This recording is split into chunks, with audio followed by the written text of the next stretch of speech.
The album is gold by the time this comes out in your magazine. It should be gold by in about 2 or 3 weeks from when we're speaking right now. It's done about 475,000 copies in America. It went gold in Canada about 3 weeks ago, and it's obviously doing quite well everywhere. It's I think it's especially in America, which is always, which was the one market that was going to be very interesting. In Europe, obviously, we've been doing quite well for a while, and it's nice to see that it still continues, in that way. But in America, it's great to see that. We're really sort of getting established now in America, and doing the Aussie tour for 5 months obviously helped a lot, both in album sales and in sort of getting our name and what we do out to as many new people as possible. So it's been a good 6 months for us, the last 6 months in America, and what can I say? Obviously, without houses in Francisco. Yep, definitely without a house. When we left for the Aussie tour in March, me and James gave up the house because we knew that we wouldn't be back there for at least 9 or 10 months. And what's the point of having a house standing around when we're never there? Plus, because of the way me and James live, it was rapidly deteriorating. So, smashing things around? Well, just have friends over for an occasional drink and things sometimes. Sometimes things have a tendency to get a bit out of hand. So all in all, we decided that it was probably a good idea now to sort of give up the house, also because sort of looking ahead, we could obviously sense that coming off this tour, which will end, it looks like at the moment now in December, coming off this tour, probably have quite a bit more money than when we left on it, so to get, a place that's a bit nicer to stay or whatever. So at the moment, as we're speaking, I'm homeless, and so is James. And where is he now? He has. He broke his hand, so now you would be off. Well, we have, we have these 3 weeks off. Yeah. He's quote unquote at home in San Francisco, where he's rented himself into a hotel room with sort of kitchen facilities, like a combination hotel room, apartment, whatever. Yeah. So he's at home in San Francisco for the rest of August till we start rehearsals on September 3rd up in Birmingham. And what happened was the Aussie tour ended in America on August 3rd. And it started in March, so it went from March to August, and then the rest of August we had headline dates booked with Keel supporting his Sabotage opening it. We had that booked on the East Coast of America for the rest of August, and it was those days that had to be canceled. We thought that when the whole thing with James's hand happened about 3 weeks before the Aussie tour ended, we thought that we could definitely pull it off in a situation where on the Aussie dates we'd play 55 minutes a night, where James would just be singing and not playing guitar, and then our guitar roadie John Marshall, who's been with us for about 3 years and is like, has been with us the longest, he knows obviously most of the stuff, and so what we did was James would just be singing and John would be sort of behind the scenes in that sense. But it wasn't like we were trying to hide the fact that he was there. We would bring him out on stage and introduce him to the crowd and whatever, but he was obviously, maybe a bit nervous and he doesn't move around. Well, that tends to happen even when Schenker had even Schenker couldn't play all the parts, so he had his roadie in the back of the stacks playing guitar. But at least he didn't want to be on stage because he was very shy. He didn't want to have him But we openly sort of brought him out and said, here, this is John who's playing James's rhythm guitar bits sort of over there in the corner. And that went fine for the rest of the Aussie tour, which then ended on August 3rd. But we thought that we could pull it off in the Aussie situation, doing 7-8 numbers, and where Ozzy was still sort of the main attraction, but we didn't think that we could pull it off in a situation where we were the main attraction and playing hour and a half, hour and 40 minutes, playing, you know, a lot more songs that we had John wasn't familiar with because we hadn't played them for 5 months in the Ozzy set and whatever. So we decided to, the dates were not canceled, they were merely postponed till we had 3 weeks off between Europe and Japan in October, November, and now the dates have been put in between Europe and when we start in Japan, the 3 weeks on the East Coast, which it ties in. We've done the whole country with Ozzy supporting, and then Ozzy went to Japan for 3 weeks in May, and in those 3 weeks in May, we did like, you know, like the most important cities in the Midwest in a headline situation, and then joined up with Ozzy when he came back from Japan. Then in this break in August, we were going to do 3 weeks of headline stuff on the East Coast, and then Europe, and then as it looks right now, after we're done with Europe, we're now going to go. We do 7 weeks in Europe, headlining, then come back and do the 3 weeks on the East Coast of America, headlining that we lost in August. Then we do Japan for a week and a half. Then after Japan, it's Australia for about, you know, 4 or 5 gigs or whatever. Then it looks like New Zealand will be put in after Australia. And then the good news is that there's a chance, and I'm not going to say anything more than it's not confirmed, but it looks like there's a chance that we're going to do Brazil after Australia, which would be great because that will carry us in all the way into December and sort of get us to new places. New places, which is great. I mean, there's nothing more fun than going to new cities and sort of playing, you know, for new. Those places are the kind of places where they don't see any bands. Yeah. So where you might be like playing in front of 100,000 people because it's a gig. It's a gig. Well, yeah. But I mean, no matter how many people you play for, it'd just be very interesting to go there. And like I said, Japan's confirmed and Australia's confirmed, and it looks like New Zealand's confirmed. And then we just got an offer last week. That's why I can't say as we're speaking right now that it's on off, but it looks like there's a chance that after New Zealand we'll go to Brazil. And now we're talking about, we start Japan on November 15th. So the period after we end in Europe, which is October 26th until November 15th, we'll be doing dates in America. And then we start in Japan November 15th and do Japan. Then Australia will be like the last few days in November, and then New Zealand and Brazil in December. And then we should then go back, and since we've done the middle of the country and the east part, then come back and do headline dates on the West Coast. And then we've done pretty much, then we've been on tour for 10 months on this record, which is a lot. Then it's time to look into a living situation. So it's time for another bite of these things. It's fortunate having been off for 3 weeks and not having a house, isn't it? Yeah, well, I get obviously on very well with Peter, our manager here in London. Yeah, so you came over.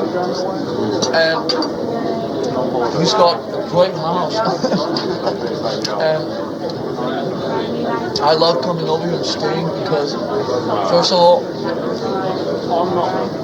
it's close to Denmark, so I can go home to Denmark if I want. And my mother is in Spain, so what I'm planning on doing next week is going down and visit my mom in Spain because I haven't seen her for 6 months. And so it's like, it's just nice to be in Europe, especially because when we're done in Europe, we won't come back to Europe for I think quite a while because after we're done, and next time we're definitely going to record the record in America. So I don't think we'll be in Europe for quite some time. So it's nice for me to sort of have a base in London at Peter's lovely house where I can sit with my feet up on the table and watch videos, you know, and just do things that are great to do at home, which is like one of the things I really miss about being on the road. I mean, it's great and everything, but I mean, the one thing of just sitting in a hotel room all the time just gets really fucked after a while. And just being able to be in a house like Peter's and just watch videos and making tea in the morning and shit like that. It's just not being confined to just one room is lovely. No, James must be crazy. James must be going crazy. Yeah, I couldn't do that. That's why, you know, we had a couple of days in San Francisco. When we played in San Francisco, we had like a couple of days off there. We stayed in a hotel in San Francisco, and it's really, really strange staying in a hotel in your sort of quote-unquote hometown, you know.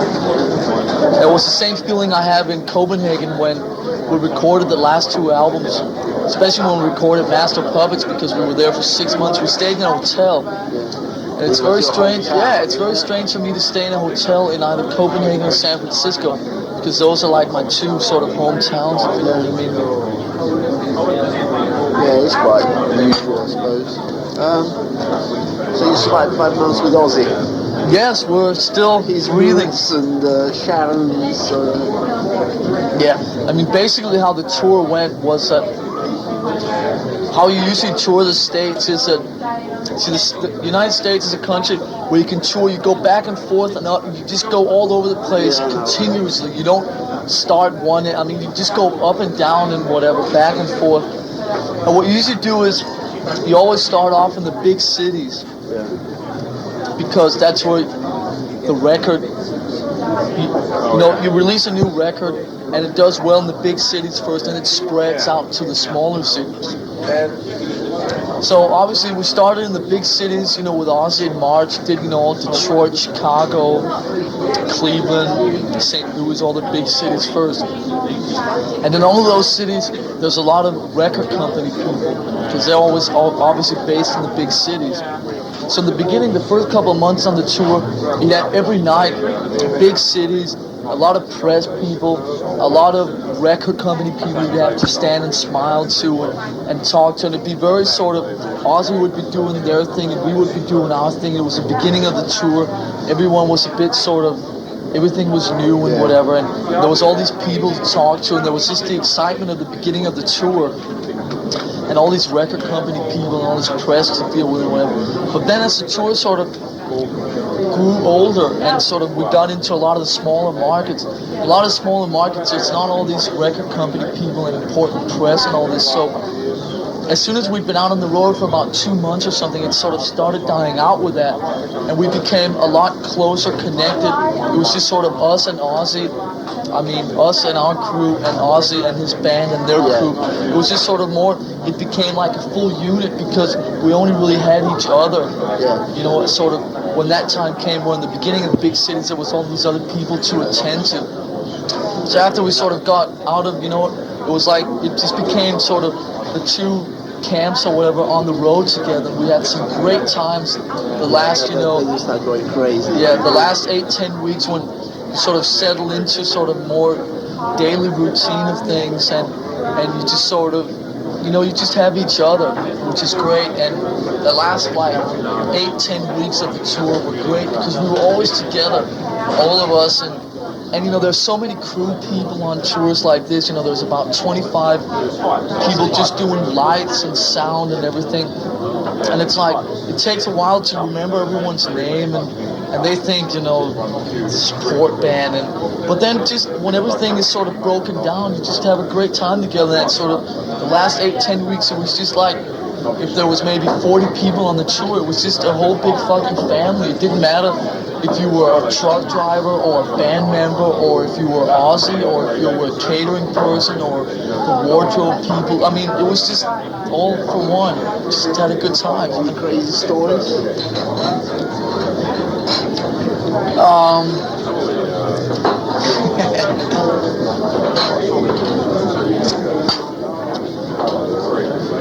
Stories that can be repeated.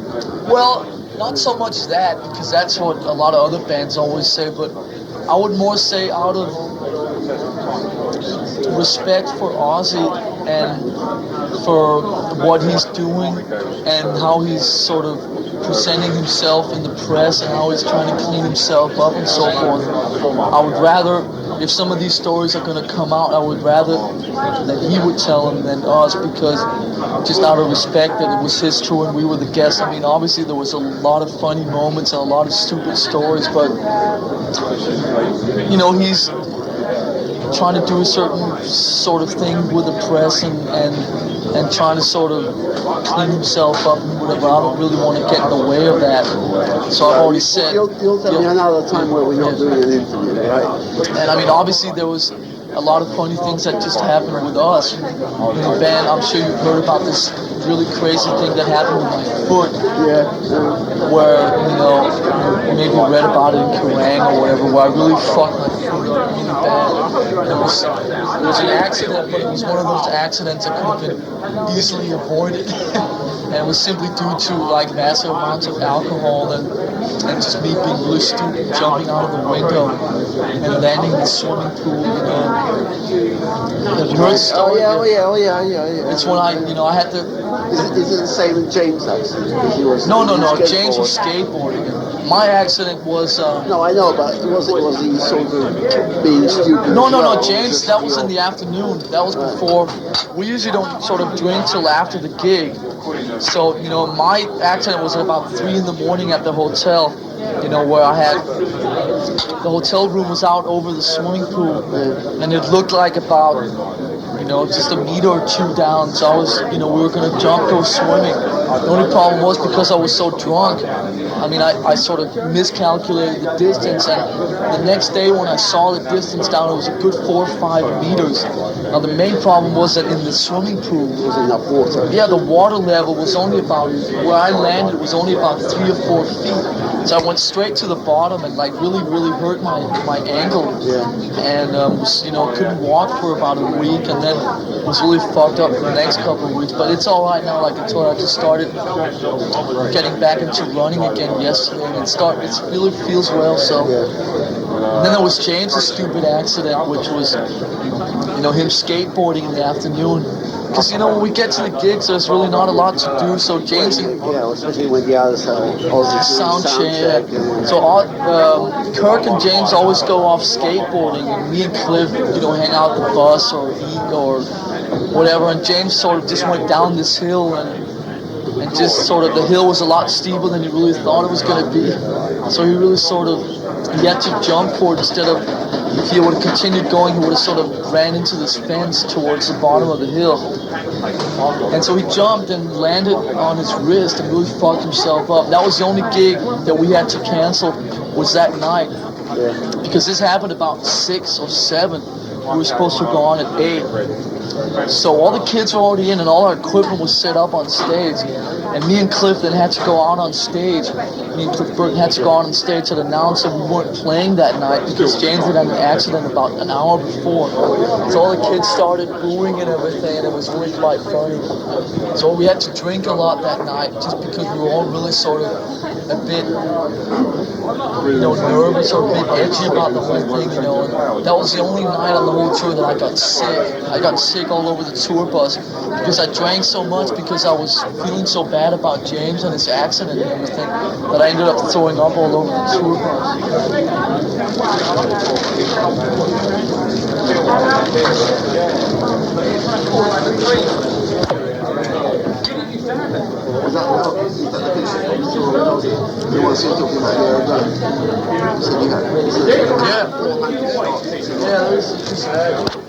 This is when we're up on stage with Ozzy here.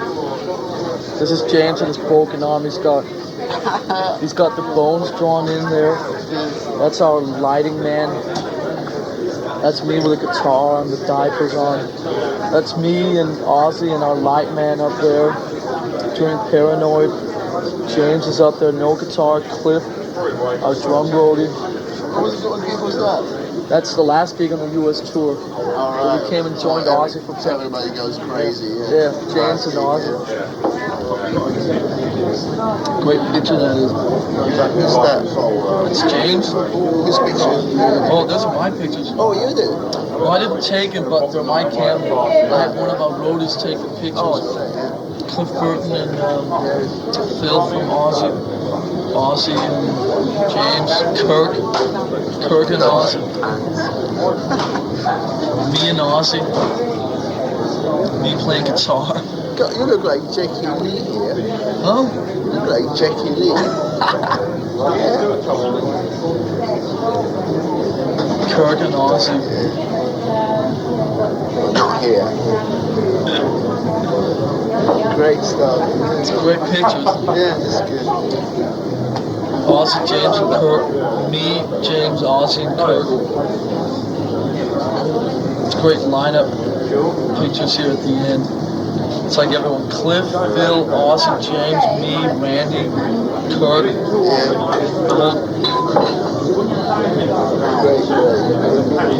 Yeah. Ozzy and James hugging each other. Lovely. You can see some more of them. So, anyway, James's accident was... What were we talking about? We were just saying that he went down just to avoid the fence. Yeah. Had to cancel. Yeah, I got really drunk that night. I had to throw up. I proceeded then to throw up all over the tour bus. And that was about it. So, anyway. The limos managed to survive. Driving limos some places. Is that something you don't? I believe it's something you don't really like.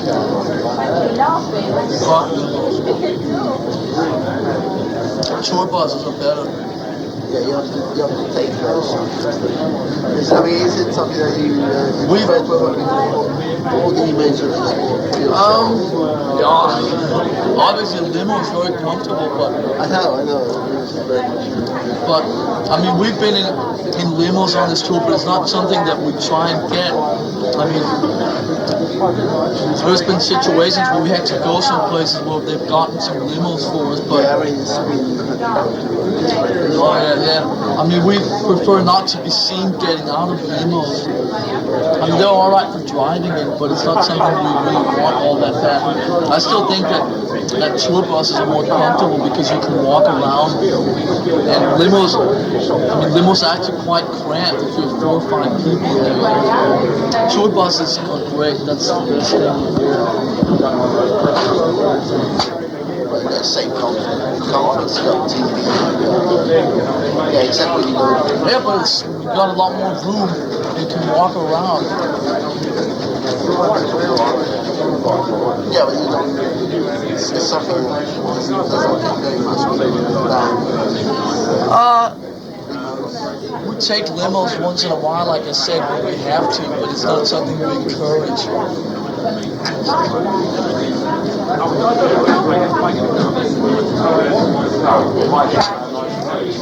So you got the set up for the tour. You got the stage set. Yeah, I mean the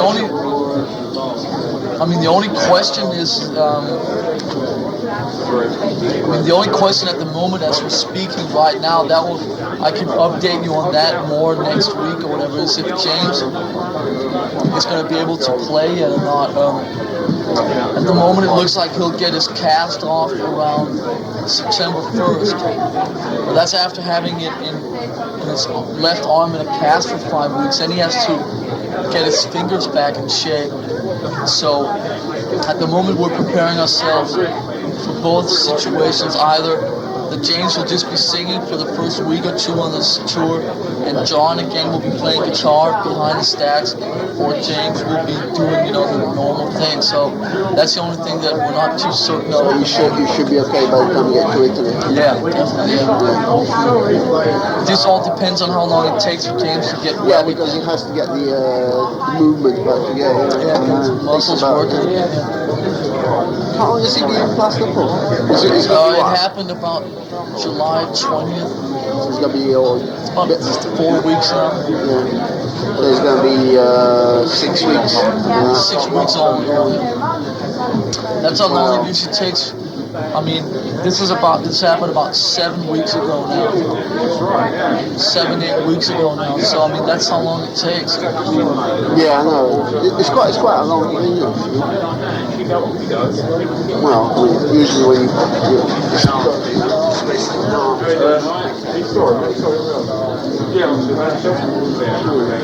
well, do some big pictures and with him taking pictures in Italy of you playing guitar.